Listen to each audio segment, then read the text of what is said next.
All right, let's talk about Women's Day. As a guy, I won't pretend to know what it's like to be a woman in business, law, leadership. But here's what I do know: women aren't asking for a seat at the table anymore. They are acing exams, leading industries, and building the table themselves. Indira Nui, MBA to PepsiCo CEO.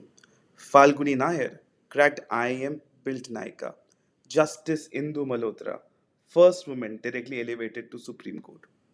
So, to every woman preparing for MBA, CLAT, IPMAT, or any exam, keep going. You don't need permission to succeed. And if someone asks, are you sure you can handle it? Just smile and say, are you sure you can keep up? Happy Women's Day. The future is yours.